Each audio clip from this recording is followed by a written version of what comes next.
With the second anniversary of the death of the 19 Granite Mountain Hotshots coming up in June, the people of Prescott are finding a way to keep their legacy alive.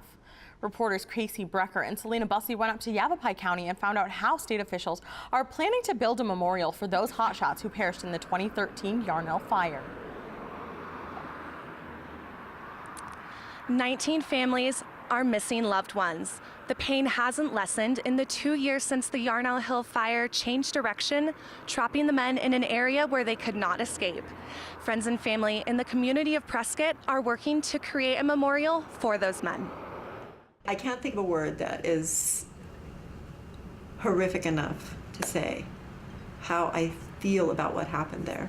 The mother of the Granite Mountain fire hotshot, Andrew Ashcraft, describes how she felt the first time she hiked to the remote spot where her son and others were killed. The flames from the Yarnell Hill fire suddenly changed direction, trapping the men in the sloping mountainside. The site is located near Peoples Valley off State Route 89.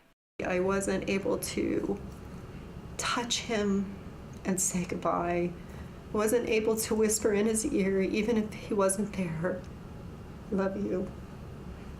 So to me, that's the spot that I can do that.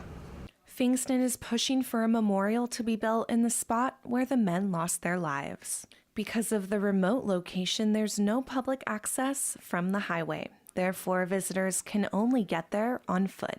We're confident we're going to be able to gain access.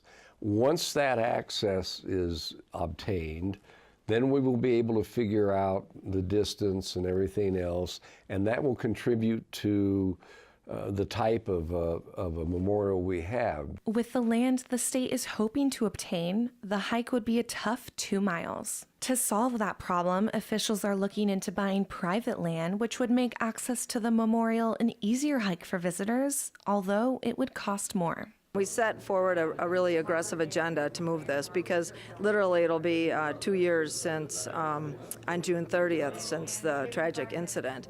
And while there have been challenges, PFINGSTON says the board has proved to the community their commitment to this memorial. It's the state that is saying thank you to them, and it is the citizens of the state that are saying, hey, what you did, we recognize as something honorable, and I love that. Just love that. That brings me to tears.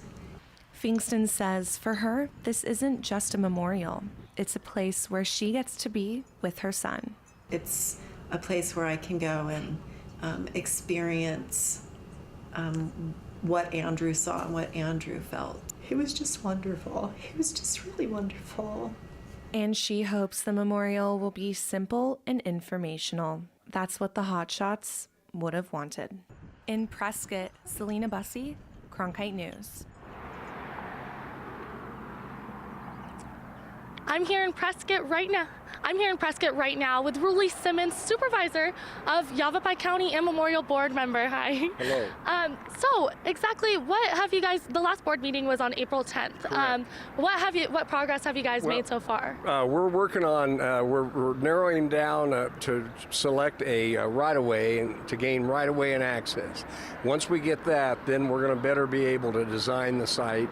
And so we've got the site committee working on that, and then we will have the design subcommittee working on the design. Okay, and where do you expect the funding to come from on the memorial? Totally donations. All of the state money that was dedicated was strictly to buy the state land, and everything else as far as the monument of whatever sort is going to be out of donations. All right, thank you so much. You bet. Live in Prescott, Brecker, Cronkite News.